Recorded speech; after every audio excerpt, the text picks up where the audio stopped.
सरकार चाहती है कि युवा नशे की गिरफ्त से बाहर न हो और उनको जो रोजगार देने का वादा किया गया है वह न देना पड़े।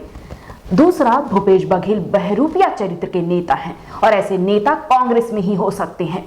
तीसरा, आरक्षण मामले में कांग्रेस का दोगलापन। इन तमाम विषयों पर क्या कह रही हैं भारतीय जनता पार्टी की उपाध्यक्ष लक्ष्मी वर्मा, आइए देखते हैं नेताजी.लाइव में। नमस्कार दोस्तों, मैं हूं नीलम सिंह, आप देख रहे हैं नेताजी.लाइव। जैसा कि आप जानते हैं, हमारे इस चैनल के माध्यम से हमारी एक कोशिश होती है कि हम आप तक आपके पसंदीदा नेताओं के दिए गए वक्तव्य और भाषण को आप तक पहुंचाएं, वो भी असंपादित। भूपेश बघेल ने सदन में आरक्षण देने का दिखावा करते हुए कहा था कि इसका आधार क्वांटिफिएबल डाटा आयोग की रिपोर्ट है। भारतीय जनता पार्टी भी चाहती थी कि वंचित वर्ग को उसका अधिकार मिले, इसलिए उसने सदन में आरक्षण का समर्थन किया। परंतु भूपेश बघेल नहीं चाहते कि आरक्षण मिले, इसलिए उन्होंने आरक्षण का आधार क्वांटिफिएबल डाटा आयोग की रिपोर्ट प्रस्तुत ही नहीं की और आज जातिगत जनगणना का राग अलाप रहे हैं। लक्ष्मी वर्मा ने कहा कि आज का युवा नशे में पूरी तरह डूब चुका है। आधी रात जोरा तेलीबांधा के पास नेशनल हाईवे पर नशे में धुती युवक युवतियों के बीच हुई जमकर झड़प की घटना से जाहिर है कि पूरे प्रदेश में नशे का जाल फैला हुआ है। सभी मीडिया के भाइयों और बहनों को मेरा नमस्कार है।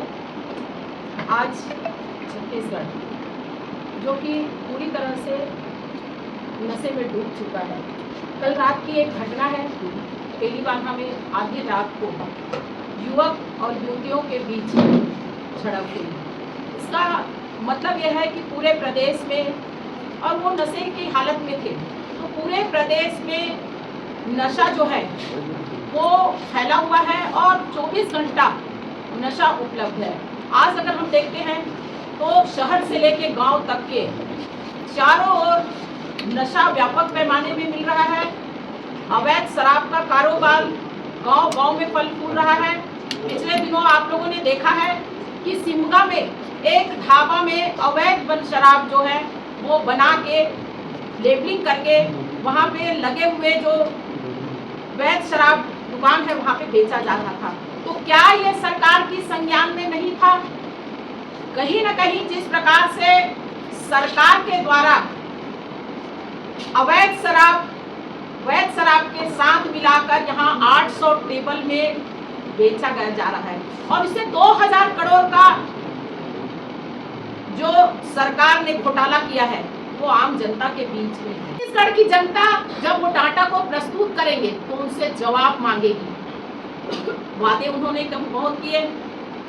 उन्होंने कहा कि हम 27% आरक्षण दे रहे हैं ओबीसी के लिए, लेकिन उनकी मनसा क्या थी ये देखिए आप। एक तरफ तो आरक्षण की बात करते हैं, दूसरी तरफ अपने लोगों से कुछ उस आरक्षण को बाधित करने के लिए आपत्ति लगवाते हैं और उस आपत्ति के बाद उस व्यक्ति को नवाजा भी गया। तो ये इनकी दोहरी मानसिकता है, ये कांग्रेस का चरित्र है, ये चेहरा है। ये कभी आम जनता के हितैषी नहीं रहे हैं और आज भी इनको लगता है कि ये वोट की तुष्टीकरण की राजनीति के चलते इस देश के साथ साथ छत्तीसगढ़ को बांटने का काम करेंगे। क्योंकि छत्तीसगढ़ में आप देखिए जिस प्रकार से यहाँ पूरे धर्मांतरण हो रहे हैं, तो ये तुष्टीकरण की राजनीति है।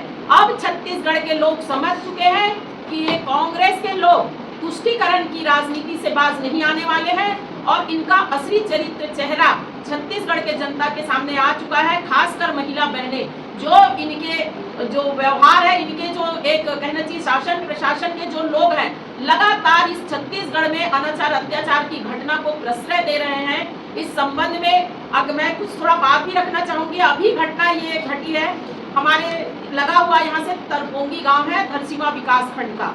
वहाँ पे एक छोटी बेटी के साथ में उस दिन खड़गे जी आए थे। कहीं न कहीं ये समाचार को ये चाहते थे कि फ्लैश ना हो। 12 बजे की घटना थी, उसको शाम को 6 बजे तक के उनके पेरेंट्स के संज्ञान में आने के बाद थाने में आए तो एक पीआई के द्वारा बैठा के रखा गया, उसको सार्वजनिक होने से रोका गया। उस बच्ची की स्थिति इतनी खराब थी कि उसके ऊपर बिल्कुल ध्यान नहीं दिया गया। ये असंवेदनशील सरकार है। ये कहीं भी इनके मन में संवेदना, मानवीय संवेदना नहीं नजर आती है। ये गूंगी बहरी सरकार है। मैं इनसे पुनः कहना चाहूंगी कि ये अपना नाटक बंद करे। ये छत्तीसगढ़ की जनता और इस देश की जनता जिस प्रकार से आजादी के बाद इन्होंने जाति धर्म को बांटकर आज राजनीति करते आए हैं और यहाँ की जो गरीब जनता है, जो पिछड़े जनता है, जो यहाँ के सर्वजन सर्वहिताय की एक बात भारतीय जनता पार्टी हमेशा करती आई है, ऐसे लोगों को प्रताड़ित करती आई है, इनको माफ नहीं करेगी।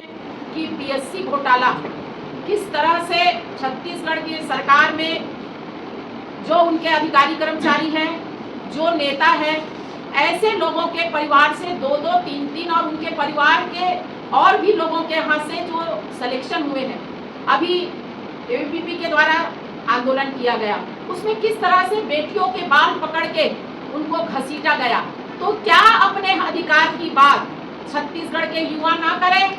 ये भूपेश बघेल जो है ये बहुरूपिया चरित्र के नेता हैं। मुझे नहीं लगता ये नेता कांग्रेस में ही हो सकता है, ऐसा और कोई नेता छत्तीसगढ़ में हो।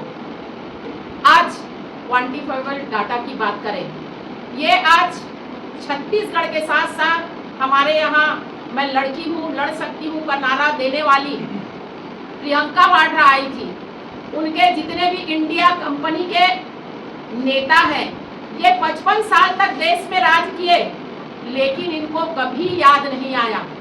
और पुराने समय में जो हमारे और भी अन्य प्रदेश के कुछ समाजवादी नेता हैं जो लंबे समय तक के राजनीति में रहे, लेकिन कभी जो वो पिछड़े वर्ग की आदिवासियों के हित की बात नहीं रखी, उन्होंने क्वांटिफाइबल डाटा जो है वो महामहिम जी को, राष्ट्रपति जी को सौंपा है। तो मेरी ये मंशा है कि किस प्रकार से छत्तीसगढ़ की भूपेश बघेल की सरकार ने यहाँ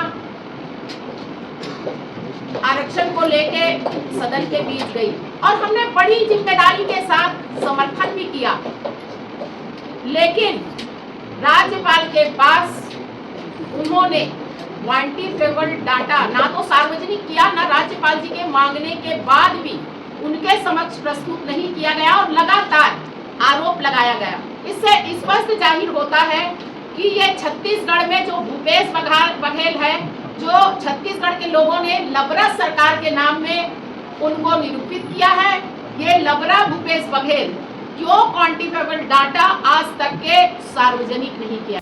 आपने देखा किस तरह से कांग्रेस पर बरस रही थी भारतीय जनता पार्टी की उपाध्यक्ष लक्ष्मी वर्मा। इसी तरह हमारे चैनल में बने रहने के लिए चैनल को लाइक करें, शेयर करें और सब्सक्राइब करें। नमस्कार। नेताजी.live के प्रायोजक हैं Satyadeep diagnostic and clinic, Supela, Bhilai.